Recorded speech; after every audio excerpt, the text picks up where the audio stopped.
नमस्कार, विंध्या टाइम्स में आपका स्वागत है और आपके साथ मैं श्रेया।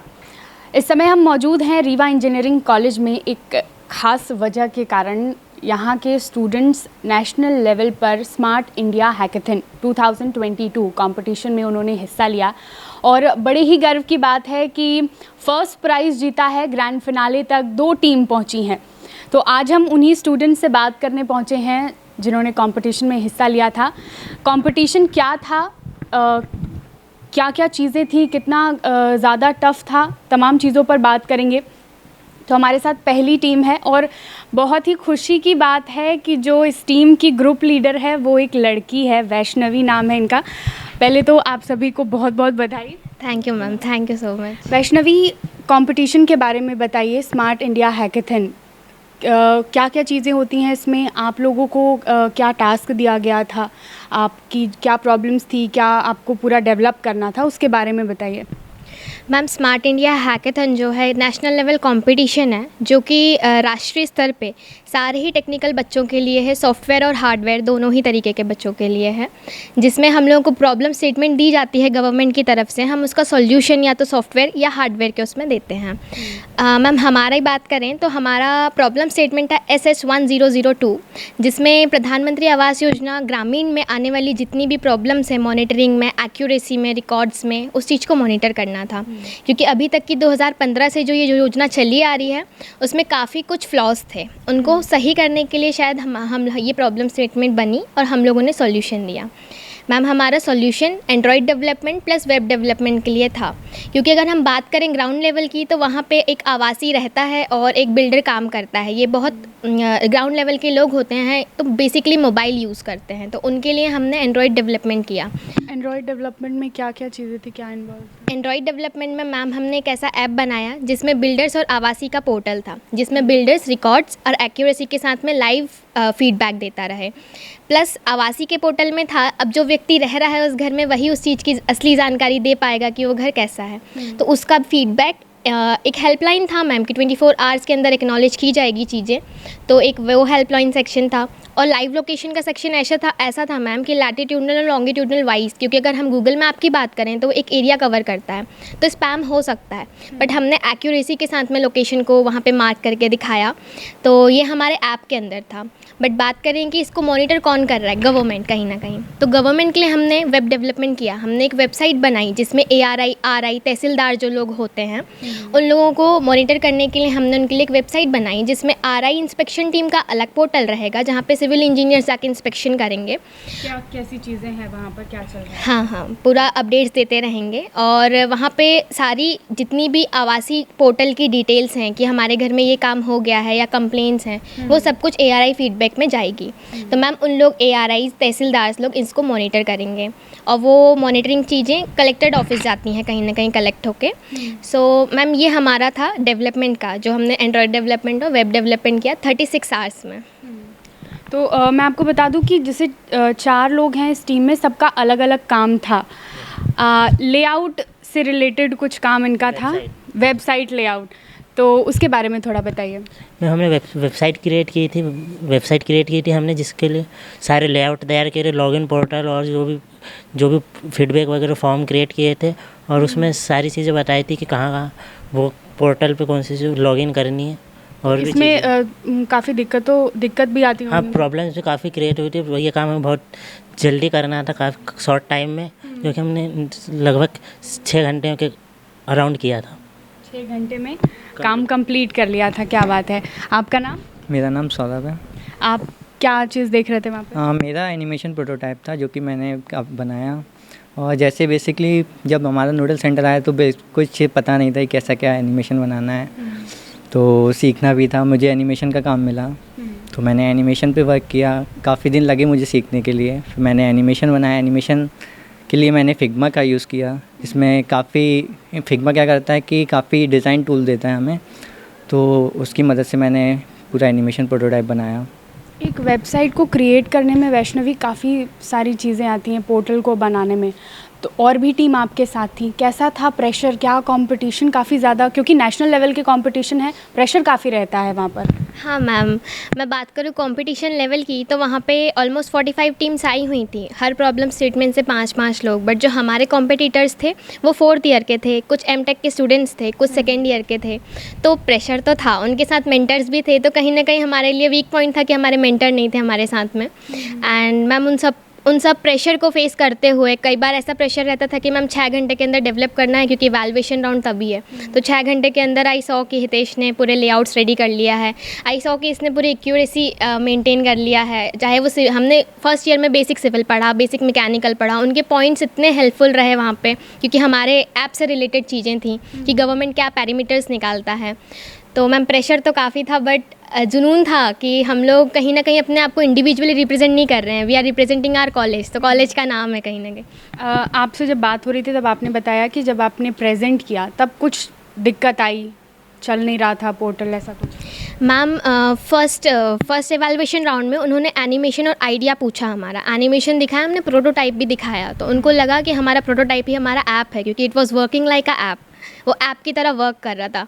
सो उन लोग काफ़ी इम्प्रेस थे, बट उन्होंने कहा कि we want your app to be launch. हमारा ग्रेडल बिल्ड नहीं हो रहा था, and I thank my seniors कि उन्होंने काफ़ी हेल्प की। मैंने कॉल लगाया, सर ऐसा हो गया, सर वैसा हो गया, सर धीरज सर जो दूसरी टीम से हैं उनको कॉल लगाया, आशुतोष सर को लगाया, आशुतोष सर कोडिंग बुलेट हमारे कॉलेज के सीनियर हैं। One more senior Mohit sir from RECpedia, उन्होंने RECpedia का ऐप बनाया, उनसे थोड़े से सजेशंस लिए।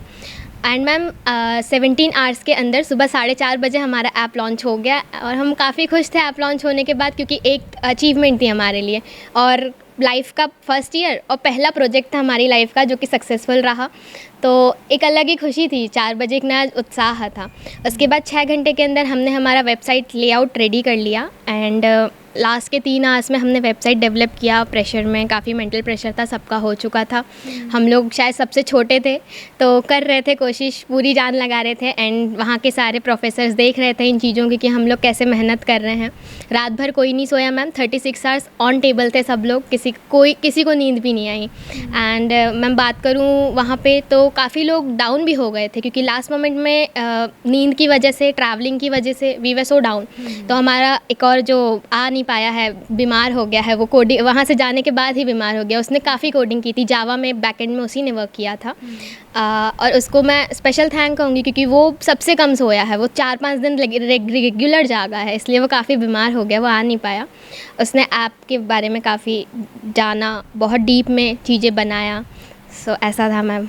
चलो, बहुत मेहनत की गई है और मेहनत का फल है। दूसरी टीम भी हमारे साथ है, ग्रुप लीडर आप हैं, नाम बता दीजिए। मेरा नाम धीरज भारद्वाज है और मैं नाइट्स वॉच टीम का लीडर हूँ। तो जो कंपटीशन में आपने हिस्सा लिया उसके बारे में बताइए। आपका सेंटर कोलकाता था।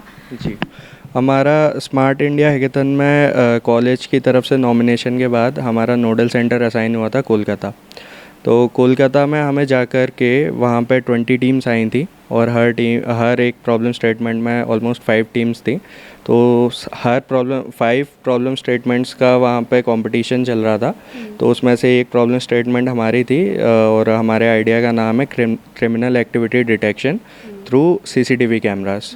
तो इसमें हमारा प्रॉब्लम पहले मैं एक्सप्लेन कर देता हूँ। प्रॉब्लम में ये था कि CCTV कैमरास जो अभी पूरे स्टेट में हैं, अभी प्रेजेंटली इंफ्रास्ट्रक्चर जो है उसका सारा जो CCTV फुटेज है वो मैनुअली मॉनिटर किया जाता है। लेकिन इस प्रोसेस को ऑटोमेट करना और ऑटोमेटिकली डिटेक्ट हो जाए कोई क्रिमिनल एक्टिविटी, थेफ्ट या फिर ऐसा कोई अनएथिकल बिहेवियर, इसके लिए हमने एक मशीन लर्निंग मॉडल बनाया था जो ये सारी चीज़ें डिटेक्ट कर सकता था और एक अलर्ट जनरेट कर सकता था कंट्रोल रूम के लिए, जो अलर्ट को वैलिडेट करने के बाद उस सभी लोकेशन की जानकारी, उसमें क्या हो रहा है, ये सारी FRV को फॉरवर्ड की जा सकती थी। अच्छा, तो अगर जैसा इन्होंने बताया कि अगर कोई भी ऐसी घटना हो रही है, नॉर्मल जब हम बात कर रहे थे तब इन्होंने बताया कि नॉर्मली एक अगर इलाके की बात करें तो कई सारे CCTV कैमरा लगे रहते हैं, सबको मॉनिटर करना एक टाइम पर आसान नहीं हो सकता, और कब कहाँ पर क्या घटना हो जाए। तो इन्होंने इस तरह की मतलब इस प्रॉब्लम को सॉल्व करने के लिए ऐसा कुछ डिज़ाइन किया कि अगर कुछ भी अनैतिक घटना घट रही है या कुछ भी ऐसा हो रहा है, तो वो जो आपका सॉफ्टवेयर है वो अलर्ट जनरेट करता है, वो अलर्ट जनरेट कर देता है।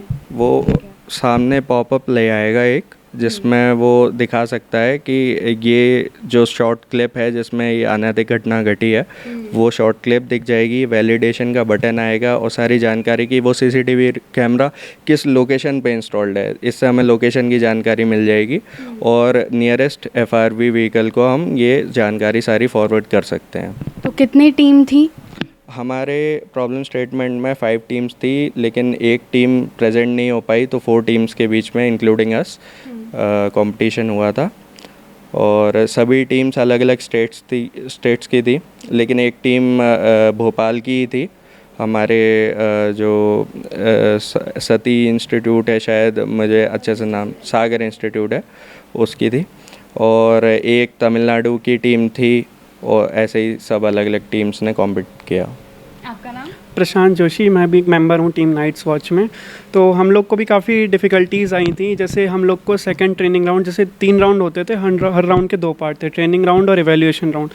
तो सेकंड ट्रेनिंग राउंड रात के 12 बजे हुआ था और उन लोगों ने हम लोग को पूरा प्लेटफॉर्म चेंज करने को बोल दिया था। तब काफ़ी डाउन हो गए थे हम लोग। फिर ऊपर से लगा भी अब हमारे पास एक रात और अगला दिन बचा है, तो पूरा प्रोजेक्ट हम लोग दूसरे प्लेटफॉर्म में कैसे ट्रांसफ़र करेंगे। तो हम लोगों ने फिर रन टाइम इन्वायरमेंट बनाया था। मैंने एक रन टाइम इन्वायरमेंट चेंज किया था, मतलब एक प्लेटफॉर्म से उन लोगों को एक लिनक्स प्लेटफॉर्म में चाहिए था। तो मैंने हम लोग फिर ऐसे सोच में पड़ गए थे, मतलब किसका लैपटॉप फॉर्मेट करके लिनक्स करें या कैसे करें, या पूरा प्रोजेक्ट कैसे कर पाएंगे, इतना टाइम नहीं है। तो मैंने एक रन टाइम इन्वायरमेंट क्रिएट किया था कि विंडोज़ के साइड बाय साइड हम लिनक्स भी चला सकते हैं। हाँ, तो वो WSL होता है एक तरह से। तो उसमें सेटअप करना, सारी प्रोजेक्ट की फाइल्स और सारा रन करना, उसमें सब चीज़ सेटअप करना ताकि उसमें आसानी से रन हो जाए। क्योंकि उनको एक सिक्योरिटी इशू आया था कि पहले हम लोग क्लाउड पे चला रहे थे, तो अब क्योंकि ये CCTV फुटेज पूरे स्टेट के रहते हैं, तो पुलिस नहीं चाहेगी कि उनका ये किसी और के पास पहुंच जाए ये डेटा। तो वो एक सिक्योरिटी इशू में वो चाहते थे कि एक सिस्टम में ही रन हो, इंटरनेट से कोई लेना देना नहीं हो। तो एक हम लोग को लोकल सिस्टम में ये चीज़ रन करनी थी, तो ये विंडोज़ में नहीं होता था। तो हम लोगों ने एक WSL के थ्रू ये चीज़ एक मतलब पूरा प्रोजेक्ट ट्रांसफ़र किया था दूसरे इन्वायरमेंट में। फिर हम लोग को रात भर ऐसे उन लोगों ने जैसे ताकि लोगों को नींद नहीं आए, ऐसे उन लोगों ने रिक्रिएशनल एक्टिविटी भी कराई थी। तो उसमें हम लोग को काफ़ी अच्छा एक्सपोजर भी मिला, क्योंकि जैसे कोई गुजरात से आए थे, वो लोग गरबा कर रहे थे रात को, मतलब 2 बजे ऐसा कुछ था। तमिल से आए थे, बंगाली भी थे। और फिर हम लोगों ने काफ़ी अच्छा मतलब इंटरेक्शन भी किया। उनको मतलब हिंदी बोलते नहीं आ रही थी, वो मतलब ऐसे बोले थे कि समझ में आती लेकिन बोलने में दिक्कत होती। तो काफ़ी अच्छा एक्सपोजर रहा था। मतलब 36 आवर्स हम लोग मतलब ऐसे इन्वायरमेंट में रहे जहाँ पे सब लोग काम करते हैं, और वहाँ ऐसा इन्वायरमेंट ही क्रिएट करके रखा था कि पूरी रात नींद ही नहीं आई किसी को। मतलब कोई ऐसे आँख झपका भी नहीं रहा था, ऐसा इन्वायरमेंट ही था। थोड़ा प्रेशर भी था, लेकिन फिर हम लोगों ने पूरा क्रिएट करके अगले दिन तक हम लोगों ने अच्छे से बना के दे भी दिया था उनको। आपका नाम? अश्लेषा द्विवेदी। अश्लेषा, आपका क्या काम था टीम में? जैसे कि धीरज ने बताया होगा कि ML मॉडल बनाया था। तो अगर मशीन लर्निंग मॉडल बनाना होता है तो पहले आपको डेटा इकट्ठा करना होता है, data labelling and data scraping. तो आपको मॉडल को ट्रेनिंग और टेस्टिंग करनी होती है मॉडल की। तो आप कई सारे डेटा उठाते हो, उनको लेबल करते हो, क्लस्टरिंग करते हो कि ये वायलेंस वाला डेटा है और ये नॉन वायलेंस वाला डेटा है। फिर उसके हिसाब से मॉडल को आपने ट्रेन किया। तो मॉडल अगर आप वैसा कुछ अलग से आप वीडियो या उसको कुछ दिखाते हो तो वो हाँ उसको बताएगा कि हाँ ये वायलेंस हो रहा है इसमें, या फिर इसमें नॉन वायलेंस हो रहा है। जैसे बताया होगा धीरज ने कि अगर वेपन लिया है तो वो उसको वायलेंस डिटेक्ट करेगा, पर अगर बच्चे प्लेग्राउंड में खेल रहे हैं तो उसको नॉन वायलेंस डिटेक्ट करेगा। तो ये और भी लोग हैं टीम में, उनसे बात करते हैं। आपका नाम? मेरा नाम मयंक यादव है। मैं टीम नाइट्स वॉच का एक मेंबर हूँ। मेरा काम भी सिमिलर था, ज़्यादा टेक्निकल नहीं था, लेकिन काम था मेरा डेटा स्क्रैपिंग का। जैसे CCTV के जो अकॉर्डिंग फुटेज हमको चाहिए होती है, उतना मेगापिक्सल और उस हिसाब की फ़ोटोज़ उतना हमको रन टाइम चाहिए होता है। तो वो सारी फुटेजेस को निकालना, अलग अलग वेबसाइट से डाउनलोड करना और फिर उसको एक सीक्वेंस में लगाना ताकि वो हमारे मॉडल को ट्रेन कर सकें। जैसा अश्लेषा का काम था वही काम मेरा भी था, तो हम लोग साथ में मिलकर काम कर रहे थे। उसके बाद फिर मतलब टीम में जब हम लोग मतलब जीते तो नहीं, लेकिन कई सारे कनेक्शन हम लोग ने MP पुलिस के बनाए, और फिर उन लोगों ने हमें भरोसा दिलाया कि अगर आप नहीं भी होते तब आप हमसे कांटेक्ट कर सकते हैं और आपका मॉडल हम लोग कोशिश करेंगे कि हम अपने स्टेट में लागू कर पाएँ। बहुत बढ़िया। आपका नाम? जी, मेरा नाम अभिनंदन मिश्रा है।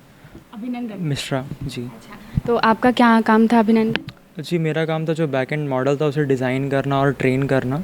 तो जो भी डेटा श्लेषा मैं किशन प्रोवाइड करते थे उस बेसिस पे मॉडल को ट्रेन करना और उसकी एक्यूरेसी इंक्रीज़ करना, इम्प्रूव करना, वो मेरा काम था। ठीक है, ये वो टीम है जो ग्रैंड फिनाले तक पहुंची और काफ़ी अच्छा इन्होंने कंपटीशन में प्रदर्शन किया है। वैष्णवी से पूछना चाहूँगी, जैसे कि इन्होंने बताया कि एमपी पुलिस से इनका काफ़ी अच्छा बात हुई, कांटेक्ट हुआ और उन्होंने कहा कि आगे हमें ज़रूरत होगी तो हम आपका मॉडल लॉन्च करेंगे। तो मैं आगे की ही बात करना चाहती हूँ कि फ्यूचर में अब इसका कितना फ़ायदा आप देखते हैं, या जो आप कंपटीशन में आपने हिस्सा लिया, अब आगे क्या देखते हैं इस पर? Ma'am as a winning team कल ही मेरे पास जीमेल पे नोटिफिकेशन आया, गवर्नमेंट ने हमारा ग्रेडल पूरा मतलब जो भी है उसको जिप फॉर्मेट में मांगा है। इसको लॉन्च करेगी गवर्नमेंट खुद अपने एक्यूरेसी के साथ में।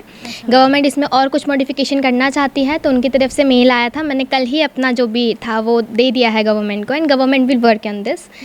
एंड यही है मैम। और वैष्णवी, जो आपने पूरा मॉडल बनाया, इससे आपको क्या लगता है कितना फ़ायदा गवर्नमेंट को होगा प्रधानमंत्री आवास योजना में? क्योंकि कहीं ना कहीं दिक्कतें आती हैं जब फीडबैक आएगा और सारी चीज़ें एक पोर्टल में एक साथ हो रही हैं, तो कितना आसान आपने जो इनोवेशन किया है कितना आसान बना देता है और क्या फ़ायदा होगा? मैम मैं बात करूं आने वाली समस्याओं की और कितने परसेंट, तो मेरा मॉडल कम से कम 80% एक्यूरेसी देगा गवर्नमेंट को, जो कि अभी तक की मॉनिटर नहीं की जा रही थी। 2015 से अगर हम देखें तो जो टारगेट कंप्लीशन है उसकी वजह से फैसिलिटी गवर्नमेंट दे तो रहा है मगर क्वालिटी मेंटेन नहीं कर पा रहा है, और इस तरीके से क्वालिटी मेंटेन भी होगी, एम्प्लॉयमेंट्स भी बढ़ेंगे हमारे आइडिया से। अभी तक कि हम देखते थे कि आवासी के हाथ में गवर्नमेंट पैसा दे देता था। आवासी एक गरीब ये कह सकते हैं जिसके पास घर नहीं है वो है, उसके हाथ में पैसे देंगे तो उसके लिए सबसे इम्पॉर्टेंट होता है कुछ और चीज़ें, वो नहीं बनवाते थे घर। And in the inspection time कहते थे चलो घर नहीं बना है, सेकेंड इंस्टॉलमेंट नहीं देंगे, बट पहले इंस्टॉलमेंट गवर्नमेंट का लॉस होता था यहाँ पे। दूसरा, एम्प्लॉयमेंट नहीं बढ़ती थी। यहाँ पे हम बिल्डर्स हायर करेगी गवर्नमेंट, बिल्डर्स को वॉच करेगी, तो यहाँ पे कहीं ना कहीं बिल्डर्स को हायर करने पे एम्प्लॉयमेंट बढ़ेगा मैम। दूसरा कि जब आवासी फीडबैक देंगे ARI RI पोर्टल्स में जो चीज़ें जाएंगी वो ऑफिसर्स के पास में सेफ रहेंगी। हम कह सकते हैं कि एक ऑफिसर ब्राइब कर सकता है, ठीक गलत कर सकता है, बट वहाँ पे वर्किंग के लिए पूरा हेड ऑफिस रहेगा, तहसीलदार इसकी पूरी जानकारी रखेगा हर एरिए की। सो मैम एक्यूरेसी काफ़ी रहेगी और 80% तो गवर्नमेंट को इसको करेगी लॉन्च। ठीक है, स्टार्टअप इंडिया के तहत ये जो पूरा कंपटीशन है वो हुआ था, प्रधानमंत्री नरेंद्र मोदी ने इसका शुभारंभ किया था वर्चुअली। जिस तरीके से वैष्णवी से मैंने पूछा, आपकी टीम से भी मैं पूछना चाहूँगी कि फ्यूचर क्या देख रहे हैं, किस हिसाब से, और जो आपने मॉडल बनाया है, जो सॉफ्टवेयर बनाया है, इससे एमपी पुलिस को कितनी मदद मिलेगी? हमारा जो मॉडल है वो अभी 82% एक्यूरेसी पे चल रहा है, और 82% एक्यूरेसी किसी ML मॉडल जो कि CCTV फुटेज को एनालाइज करता है वो काफ़ी अच्छी मानी जाती है। और वहाँ पे जो IPS ऑफिसर्स थे और श्री पंकज शर्मा सर थे, प्रिंसिपल कंसल्टेंट हैं वो होम डिपार्टमेंट एंड जेल में, तो उन्होंने काफ़ी तारीफ़ करी और उन्होंने हमें वो हमारे टच में आ गए हैं। उन्होंने फ़ोन नंबर शेयर किया, ईमेल पे हम टच में हैं, और उन्होंने ये बताया है कि जैसे जैसे आगे कार्रवाई चलती जाएगी और हमारा जो आइडिया है उसको एक्सेप्ट किया जाएगा MP पुलिस में और MP का जो होम डिपार्टमेंट है उसमें, तो वैसे करके उसमें और इम्प्रूवमेंट लाके हम इसको अप्लाई कर सकते हैं। स्टार्टिंग एक छोटे फेज से कर सकते हैं, तो ये सारी चीज़ें प्लान आउट होंगी अभी, और वो हमारे टच में है अभी।